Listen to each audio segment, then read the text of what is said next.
2015-2016 y en principio, Sí. bueno, yo lo presenté en el Ateneo de Barcelona el otro día, pero ahora a ver si tengo un poquito de tiempo y lo publico. Pero bueno, si quieres algún dato te lo doy porque los tengo aquí. Por tanto, la Premier factura mucho más que la Liga. Que la Liga Española, ¿no? Sí, la Premier factura 4.858 millones de euros y la Liga 2.512 millones. Porque hay, tienen más no tienen más ingresos. Ellos tienen fundamentalmente televisión. En Asia. Sí, Sobre en todo Asia Asia, ¿no? ellos tienen una muy buena venta de los derechos internacionales. Y luego la Premier es una competición muy seria que además tiene una cierta rivalidad en la cabeza, que también es muy interesante. Y luego, pues claro, ¿esto qué significa? Esto significa que el músculo económico que tienen les permite el pagar.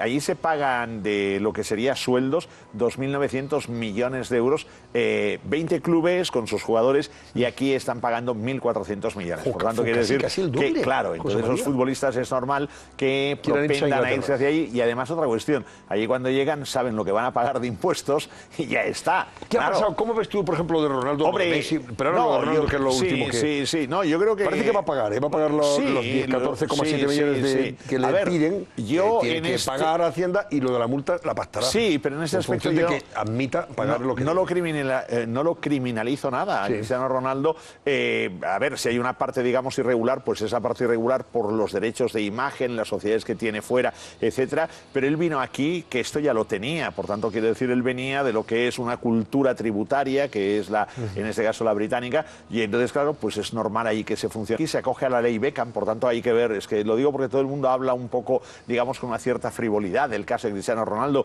y de otros futbolistas, y hay que, ayer Carlos Cruzado lo recordaba, que se tributaba por las rentas obtenidas aquí. Entonces, claro, el único tema ahí de discusión, o vaya, el tema para mí nuclear, es la generación de estas rentas de las sociedades. Si él lo genera aquí o lo genera en el mundo. Claro, y si ya lo había generado antes, es decir, que claro, entonces yo creo que aquí lo que en cualquier caso hay es para mí una nebulosa de lo que sería la normativa tributaria que luego afecta a los futbolistas normales y corrientes, es decir, al pobre chaval que cobra una parte de su nómina en concepto de derechos de imagen. Entonces yo creo que tenemos un problema de leyes tributarias que son muy poco claras, que hay demasiada ley. Fíjate bien, imagino que hablaremos de la amnistía fiscal también. La amnistía fiscal es el típico caso en que se empezaron a liar, y al final la recaudación fue nada, una recaudación de menos de lo que factura la Liga. José María, pero dice, hablando de lo de Ronaldo, por ejemplo, ¿tienen más clara la Liga inglesa, por ejemplo, en cuanto a la tributación de sus futbolistas? Muy claro, lo tienen muy claro, ellos tributan a un lo que tipo... también genera es mucha inseguridad jurídica. No, es que alguien dice, yo no me voy a España a jugar, no voy a ser que me metan un pulo. Incluso al día de hoy hay algún jugador que ya se ha ido a la Premier League precisamente por lo que sería la seguridad jurídica. Ellos ya saben que pagan, depende de máximo un 40 y algo, ahora se va a reducir con el Brexit y que se cumplen con independencia de que los ingresos los hayas tenido dentro o fuera de Inglaterra. No hay ningún problema y además ellos también tienen ahí un régimen que yo diría que es más condescendiente con lo que sería la situación fiscal. Ellos tienen Irlanda al lado, tienen la isla de Man, la isla de Jersey, por tanto quiere decir que en definitiva hay es otra mentalidad totalmente distinta y aquí como se aprieta mucho y además los impuestos a veces llegan a ser confiscatorios, esto propicia un movimiento migratorio, hombre, no solo de futbolistas, también de sociedades, el que puede se va a Irlanda, tenemos al día de hoy Dublín se ha convertido en un grandísimo centro y Dublín no es que sea un paraíso fiscal, Dublín lo que tiene es una baja tributación, pues porque no hay gasto público y si no hay gasto público y tú estás con el vicepresidente ahí del gobierno irlandés y él coge el coche, abre con la llave su coche y se va con su mujer y tal y va sin guardaespaldas y tal, ¿qué gasto público hay? Por tanto, esto te permite tributar por parte de las sociedades al 6,25, 12,5% y ahí las tecnológicas, por ejemplo, desde Apple a lo que sería Alphabet, Microsoft, Facebook, tienen 1.200.000 millones de dólares, es decir, allí en Dublín, con lo cual tienes una industria que es una industria muy financiera y una industria muy jurídica y los puestos de trabajo son fantásticos y yo, por ejemplo, tengo algunos alumnos que ya están en Dublín porque allí las propias universidades irlandesas no pueden cubrir todas las vacantes que hay en las grandes compañías domiciliadas en Dublín. Fíjate, te iba a preguntar, José María, me sorprende, la portada creo que era de hoy, ¿no? El Economista.es decía, euforia económica. Sí. A pesar de todo, Sí. España, fíjate, el crecimiento del Producto Interior Bruto de España se aceleró en el segundo trimestre de este año, llegando a cerca del 4%, que estamos creciendo casi al 4%. Anualizado sería bueno. A ver, este trimestre tiene la Semana Santa de un lado, que cayó en el mes de abril, y luego también tenemos lo que es la ola del turismo. La ola del turismo, además con Chencho hemos tenido oportunidad ahí de coincidir en Canarias, en Fuerteventura, la semana pasada, y hay una ola turística impresionante, esto va muy bien. Luego también yo creo que hay un tema, evidentemente el turismo es un sector tractor de la economía, esto lo hemos de reconocer, no únicamente en lo que sería, digamos, la parte propiamente de hostelería, de restauración, sino también en lo que sería transporte, servicios inmobiliarios, y luego incluso en industria alimenticia e industria de bebidas también, claro. O sea, quiero decir que allí hay, y el comercio también se va animando. Creo que es muy bueno, las exportaciones españolas también están funcionando bien, porque el empresario español ha visto que el mundo aquí se le quedaba estrecho, se han ido por el mundo, y en definitiva estamos viviendo un momento bien, y a corto plazo las perspectivas son buenas. A medio plazo depende del panorama internacional. Y eso nos va a permitir, por ejemplo, mejorar las condiciones salariales de los trabajadores, e intentar equipararnos a situaciones previas. ¿Todo eso? Antonio, una mejora salarial sí, y con una mejora esto no lo acabo de ver, y permíteme que diga que no lo acabo de ver, me gustaría verlo, pero yo creo que tenemos un problema del modelo económico, es decir, nosotros al día de hoy tenemos un modelo que está tirando mucho con el turismo y tal, pero realmente lo que es la calidad, digamos, de la estructura del empleo es de sueldo muy bajo, ¿no? Por tanto, ahí nosotros tenemos un inconveniente. Nosotros tenemos que apostar. A mí, cuando oigo a los políticos que están todo el día con esta agresividad y todo esto y tal, realmente no vamos a ir a ningún lado, ¿eh? Además, yo que soy catalán, imagínate si te lo digo. Pero es que yo creo que habría que sumar, sobre todo para cambiar el modelo económico, tener un modelo que fuera, digamos, de más alto valor añadido, más de industria. Sobre todo ahora estamos en un momento de la industria 4.0 que hay unas posibilidades tremendas. Y entonces, a partir de ahí, el crear un hábitat muy confortable para que las empresas radicaran aquí, para que también la gente estuviera a gusto aquí, pero es que lo fiamos todo al turismo. ¿Qué tipo de empresas podríamos Hombre, mira, aquí podrías traer... Hombre, yo creo... España tiene una ventaja. España es, de alguna manera, yo creo que podemos ser la California de Europa y la Florida de Europa. Y a mí ser la Florida de Europa, con lo que es señores que tienen realmente un buen potencial económico, encanta de la vida. Y luego, sobre todo, si no hubiera toda esta normativa, tanto exceso de regulación, tanta fiscalidad, tanta cosa formal, yo creo que entonces aquí podríamos fomentar mucho el que empresas tecnológicas vienen hacia España. España reúne todas esas condiciones. Es decir, ¿tú crees que nos podemos aprovechar de mira, en España? Hay dos plazas que son importantes. Además, se va a cumplir pasado mañana, se cumple ya un año. Dos plazas que yo creo que son cruciales, Madrid y Barcelona. Voy a hablar primero de Barcelona, y así de esta manera, que aquí yo creo que todos tenían que ser muy inteligentes, porque Barcelona es una candidata a ser la sede de la Agencia Europea del Medicamento. Entonces, esto hay que ser inteligente. Y ahora que cada cual... Es una sede muy importante. Claro, porque además esto implicaría más de 1000 empresas que vendrían, con lo que sería alquileres, la industria farmacéutica en Cataluña, que es muy importante, y en Barcelona en concreto. Y luego, políticamente, hay que saberlo leer. Lo que pasa es que luego ahora, eso es incompatible con la independencia, ¿eh? Bueno, pero yo que lo lea la gente, que políticamente hay que saberlo leer, porque entonces a partir de ahí esto sería un impulso tremendo para Barcelona, para España, para Europa.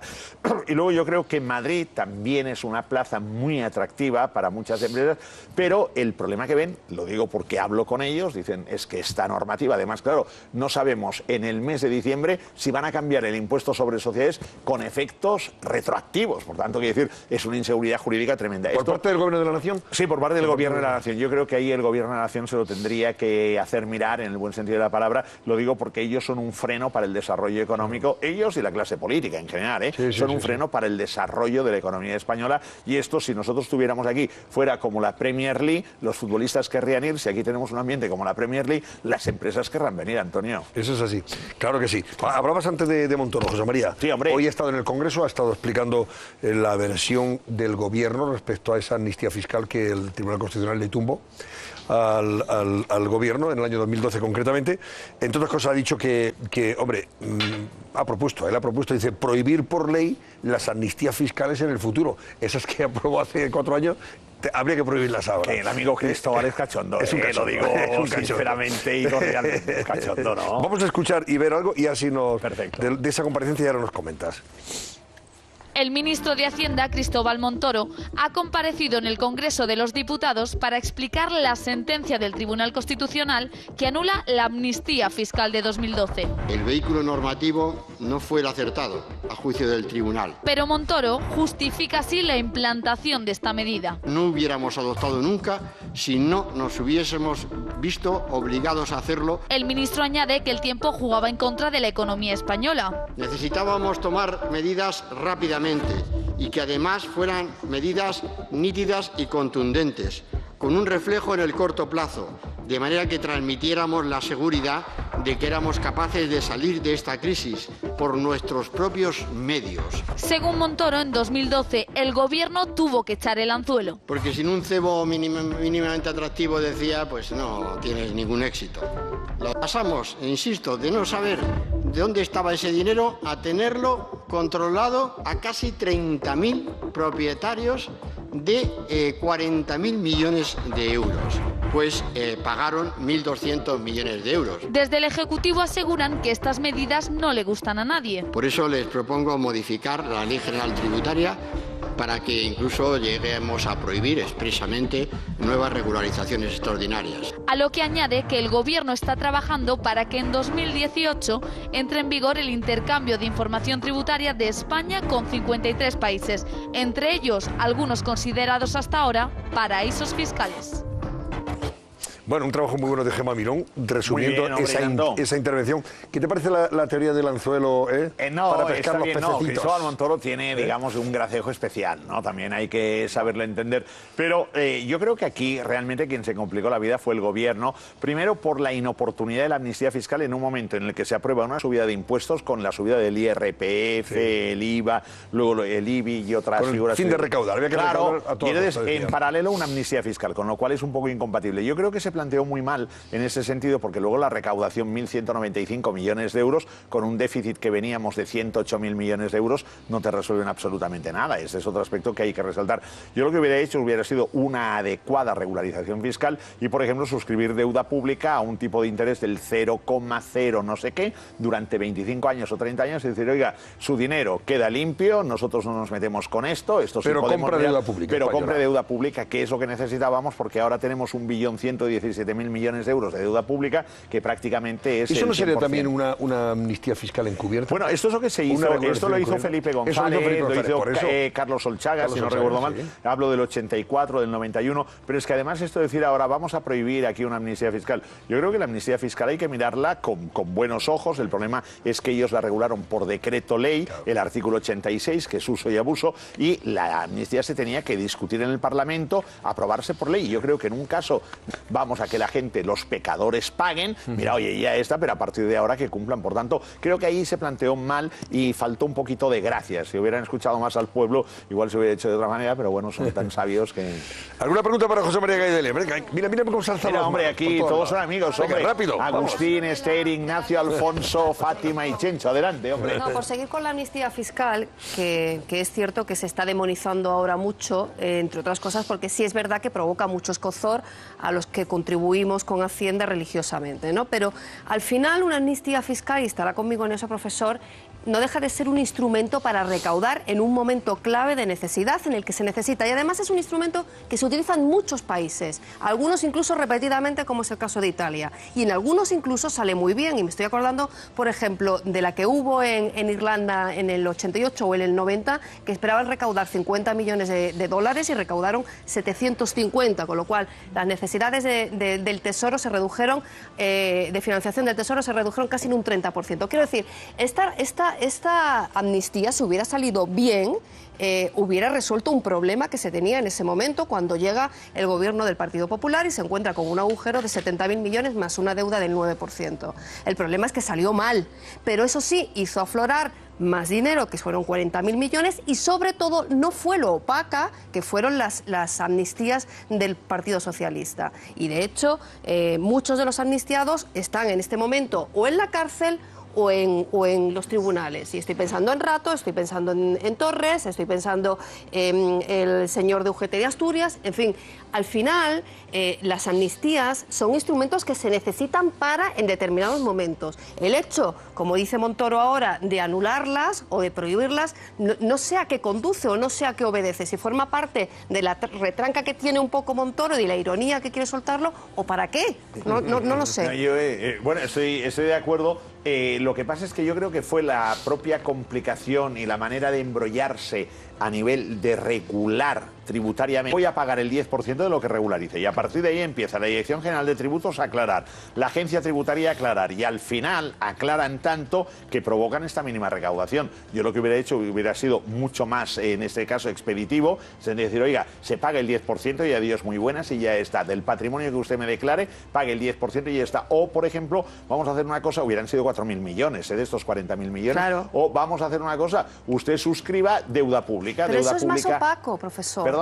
Eso es más opaco, estás pagando al defraudador. No, porque la deuda pública sería nominativa también, no, bueno, claro, no, pero a partir de ahora tú vas a tributar por esto y yo te voy a tener controlado, sería lo mismo. Y la deuda pública, al fin y al cabo, nosotros el endeudamiento como consecuencia del déficit va aumentando, por tanto tendríamos una parte de deuda que no tendría apenas coste financiero. Sí. Por tanto, yo creo que ahí se falló en este sentido. Yo estoy de acuerdo en las amnistías bien planteadas. A ver, si yo no estoy de acuerdo, porque yo no me he acogido nunca jamás, Dios me libre, a una amnistía, pero bueno, tampoco, pero hay momentos en los que tienes que ver, por ejemplo, decir, vamos a regularizar dinero negro y la economía sumergida que aflore, pero bueno, esto implica un esfuerzo. Mire, el pecador es pecador, en el cielo le castigarán y tal, pero bueno, yo creo, entonces yo estoy de acuerdo con que haya de vez en cuando, en casos de extrema necesidad, regularizaciones. Ha sido muy ocurrente cuando has dicho que Montoro tiene bastante gracejo, pero yo te quería hacer un par de preguntas. ¿Cómo se puede explicar o cómo puede justificar que alguien diga es algo poco ético, inmoral, chapucero, sucio, y las dos que hizo Felipe González, al que yo respetaba y respeto mucho, esas dos eran santas, puras y castas? ¿Cómo se puede justificar eso? Una pregunta. Y la segunda pregunta, ¿cómo después de 8 o 10 años en que los mejores clubes de Europa son evidentemente el Madrid y el Barcelona y la mejor liga la española, y todo el mundo lo sabe, sin embargo los ingleses nos siguen dando sopas crudas a la hora de vender su producto? ¿Qué falla ahí? ¿Qué falla ahí? Porque un aficionado argentino sabe que el Madrid y el Barcelona son mejor que el Chelsea y que nos traigamos. Y un aficionado chino lo mismo. ¿Qué falla ahí? Bueno, empiezo por la primera, Chencho, y sería... Yo creo que regularizaciones tributarias ha sabido. La primera fue la del año 1977, que recordemos, el 14 de noviembre, la ley 5077, que fue una floración. A partir de ahí se creó el impuesto sobre la renta, el impuesto sobre el patrimonio.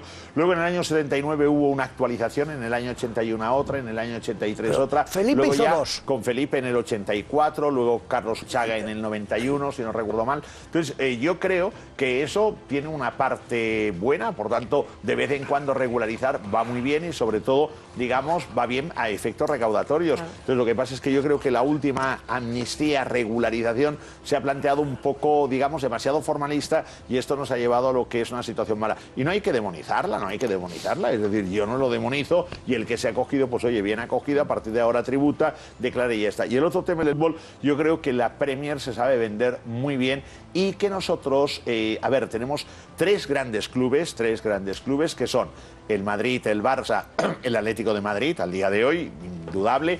Luego tenemos clubes como el Sevilla, el Valencia, el Athletic, el Villarreal, impresionante, mi Español, el Betis, por tanto todos.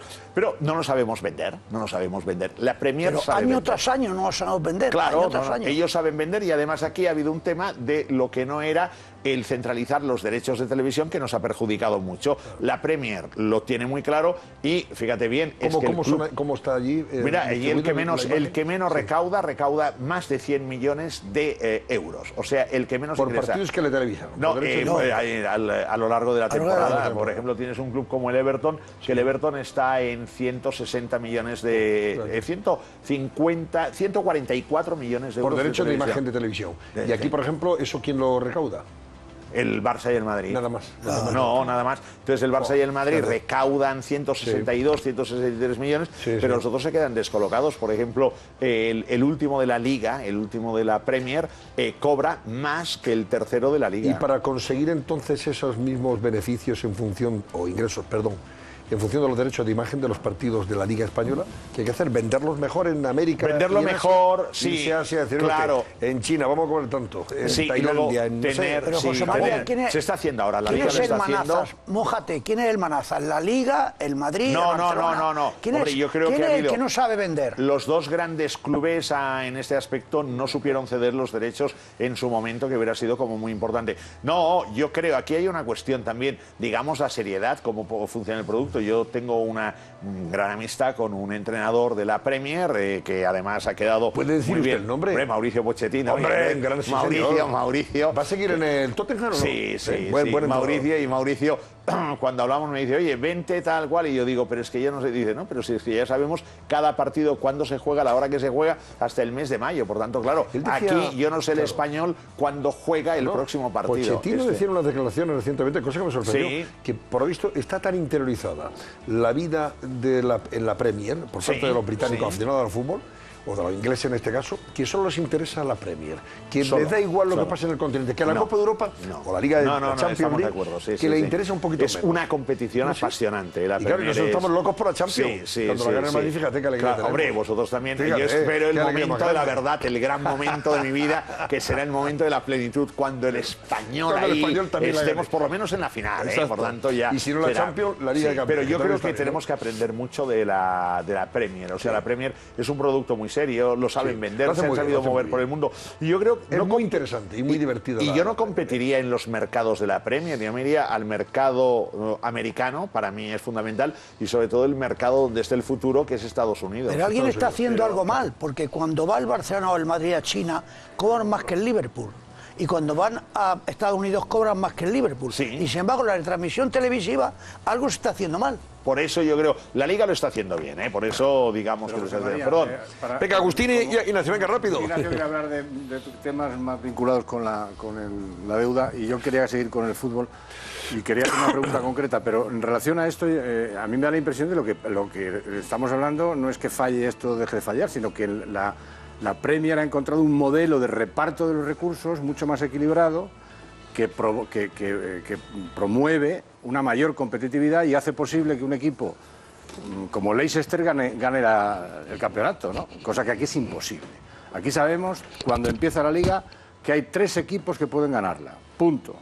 El cuarto no existe. El cuarto se quedará el cuarto, pero por lo tanto, claro, esa competitividad hace que los equipos ganen más dinero, que sea... Bueno, la pregunta concreta es, porque yo creo que no me equivoco, pero quiero contrastarlo contigo. La diferencia, que me da la impresión de que muchos espectadores todavía no la tienen clara, entre lo que le ha pasado a Messi y lo que le puede pasar a Ronaldo, que era de lo que estabas hablando al principio. En mi opinión, lo de Messi, que está juzgado y está condenado por una intencionalidad, digamos, de defraudar, ese sería el resumen de la sentencia, y sin embargo lo de Ronaldo parece que lo que es una discrepancia en cuanto a las cantidades, algo mucho más técnico, pero que no ha habido voluntad de delinquir. Eso es así. Hombre, yo creo que hay una diferencia sustancialmente importante, que es que Leo Messi es residente en España de toda la vida, desde que tenía 12 años, por tanto ni ley Beckham ni nada, y en cambio Cristiano Ronaldo viene amparado por la ley Beckham. Por tanto, yo creo que ahí lo que hay es el criterio interpretativo y en consecuencia por eso yo soy muy recatado a la hora de juzgar. Es decir, yo reconozco, y lo dije, que Messi había pecado, ha pagado hasta el último euro, y yo creo que Cristiano Ronaldo no sé si ha pecado, no lo sé en absoluto, pero creo que viene en una situación, digamos que distinta. Ahora, lo que en cualquier caso, Agustín, esto nos está provocando es un miedo por parte de los jugadores. O sea, al día de hoy los futbolistas tienen miedo, y tienen miedo a jugar en la Liga. Ignacio. Avance toda la mañana. Estamos pasando bien, ¿no? Oye, son las 12 y 3 minutos. Sí, porque oye, que el gran Don Carlos ahí, que de esto, luego Don Carlos aquí me da caña a partir de las 7:30. Está usted dormido, ya, ¿verdad? Bravo, estoy ahí, Ignacio. Habla usted antes de la deuda. Tenemos punto arriba, punto abajo, el 100%, 100 y algo % de la deuda. ¿Esto hasta cuándo se puede sostener? Yo no le oigo bien. ¿Que hasta cuándo se puede sostener una deuda pública del 100%? ¿Esto se puede pelotear hasta el infinito o va a haber algún momento en el que nuestros hijos, o no sé si nuestros nietos, me temo que nuestros hijos les va a quebrar porque además no estamos dedicando, no podemos porque no hay suficiente ingreso, no estamos dedicando dinero a amortizar por anticipado esa deuda?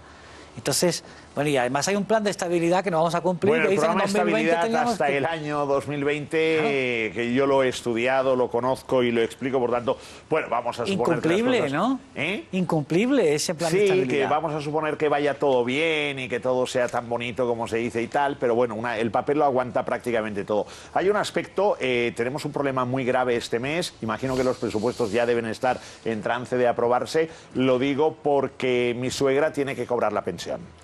Lo digo porque no hay dinero para pagar las pensiones y por tanto para poder pagar las pensiones se necesita poner en marcha el préstamo de 10.193 millones de euros previsto en los presupuestos. Entonces, claro, yo le explico a mi hijo que tiene 22 años, le digo, mira, Pepe, tú irás pagando a partir de ahora, cuando seas mayor, cuando ya te ganes bien la vida, y tus hijos irán pagando la pensión de la abuelita de este mes. Y mi hijo no lo entiende. Y mi hijo me dice, yo tendré que pagar y mis hijos tendrán que pagar, con lo cual estamos ahora echando aquí, digamos, hacia adelante, lo que es una bola tremenda, que el gasto corriente de ahora en pensiones lo vamos a sostener a través, o lo estamos sosteniendo a través de deuda pública. Y la deuda pública va subiendo, va subiendo. El día que Mario Draghi diga, mi red protectora ya la dejo, tapering, que ya está a punto teóricamente a finales de 2017, ¿qué va a pasar con la deuda pública de las economías periféricas? ¿Qué va a pasar con nuestra deuda pública? Porque la deuda pública la tienes que pagar en brama de estabilidad hasta el año 2020. Por tanto, España no va a tener superávit. Y esto implica, digamos, muchas complicaciones. Pero luego tenemos otro problema. El envejecimiento de la población, la falta de natalidad. ¿Quién va a tributar? ¿Quién va a cotizar? Porque ahora ya entraríamos en otro tema que si quieres lo proponemos para otro día, Antonio, que sería la era digital, la robotización, los humanoides. Recordemos que el 1 de enero de 2018 entra en vigor en Europa el Estatuto Jurídico de la Persona Electrónica. Por tanto, persona física, persona jurídica, persona electrónica. ¿Quién trabajará? Yo de momento ya estoy preparando a mi robot, Enfati. Él será mi complemento. ¿Y qué va a hacer tu robot? Todo lo que yo quiero que haga, todo y además con buena deuda. cara y con entusiasmo y con alegría. Y ya está, porque lo estoy programando para que sea muy simpático. Tu Por robot tanto, tiene una ventaja, no va a cobrar pensión, pero tampoco va a pagar nuestra deuda. no, o sea, bueno, claro, pero ahora el problema es si no el robot tendrá que cotizar, porque si no, ¿quién va a trabajar? Claro. Bueno, bien, no, ha ido bien esto. Ha ido muy bien, José María. Yo creo Una cosa que- más, antes Sí, de hombre. despedirte. Puesto que vamos a repasar enseguida las portadas y los periódicos destacan sobre todo una noticia que se ha producido esta tarde y es la irrupción de Pedro Sánchez ya en la vida política española, de nuevo, interpretándose como que hace un guiño extraordinario a Podemos para intentar atraer a sus votantes, pero fastidia a la mitad de su partido. Ha torpedeado el Tratado de Libre Comercio de la Unión Europea con Canadá, que había apoyado el Partido Socialista, Ciudadanos y el Gobierno, lógicamente, y el PP, para alinearse con Podemos. O sea, no va a votar el PSOE ese Tratado de Libre Comercio Unión Europea con Canadá. Permíteme una cosa, ¿Esto qué Antonio. consecuencias tiene? No, esto es Hazme malo una porque Canadá es una muy buena potencia económica, además te permite el acceder a Estados Unidos, es un mercado aquel, yo creo que muy bueno, además siempre creciente, economía muy robusta y Canadá además tiene acuerdos con todo el mundo, cae bien a todo el mundo, por tanto creo que es una falta de vista en este caso. Pero el tema populismo, permíteme que diga que para mí era populista lo de los ninis, o sea, el niño que ni trabaja, ni estudia ni nada, nené, te vamos a pagar 430 euros para que vayas a buscar trabajo y trabajar. Por el amor de Dios, coño, esto ya... ¿Y a cuántos hay que pagarles? Bueno, no lo sé, en María, principio no ¿pero saben cuántos ninis? casi 700.000 ninis. Claro. ¿A 430 Sí, euros esto es lo cada que uno? dijo Fátima Báñez el otro día, ¿no? Dijo que iban a pagar a los ninis. Entonces, esto es una medida muy populista. Es que, claro, aquí ahora todos quieren ser un poco apablados de Pablo. No, yo creo que un momento. Iglesiados. Cuidado. Claro, y Iglesiados. Y entonces tenemos el problema de, bueno, Iglesiados, cuidado, que Fátima aquí que no... Bueno, pero Fátima es Iglesiados en otro sentido, ¿eh? Pero tenemos el otro problema que es, claro, el tema de Canadá. O sea, quiero decir, nosotros ahora hemos debemos de pensar que el mundo a nivel económico van a ser bloques y cuidado que Europa se está quedando fuera de juego. Cuidado con el fuera de juego, porque lo digo, porque los puertos españoles, mientras que aquí estamos con la coña del estiva, los han comprado los chinos, ¿eh? Por tanto, quiero decir, el español es chino y yo muy contento con el señor Chen Qiancheng, ole, ole, pero cuidado, los chinos están aquí ya invirtiendo en muchos sitios y donde no llegan los chinos, llegan los árabes, ¿eh? Por tanto, lo digo, ¿y Europa qué pasa? Europa se va quedando un poco como un museo geriátrico y bueno, y a ver qué pasa, pero aquí necesitamos. Bueno, José María, lleva el escudo del Real Madrid. No, llevo aquí el escudo de mi Real Club de Tenis Barcelona, 1899, que organiza el Open Barcelona Sabadell Trofeo Conde de Godó. Fíjate aquí la cámara. Real Club de Tenis Barcelona. Estás invitado, Estás invitado. Ese torneo es del club, lo pagamos nosotros y lo costeamos nosotros. El Real Club de Tenis Barcelona, que es el Masters, en este caso 500, más importante del mundo, Lo gana Rafa Nadal, que es socio, Rafa Nadal y Tony, cuando a veces nos vemos y tal, y hablamos tal, ahí atentos, gran chaval Rafa. Muy bien. Bueno, José María, Antonio, gracias, que vaya mañana bien. te escucho a las 7 y pico. Sí, a las 7:40 con el Don Carlos. Ánimo a todos, entusiasmo, gracias. Gracias. Bueno, me recuerdo a ustedes que la multa que le han puesto hoy podría haberla evitado. Bueno, ya tenemos aquí las portadas de los periódicos. Os voy a preguntar por esto que antes lo comentábamos con José María.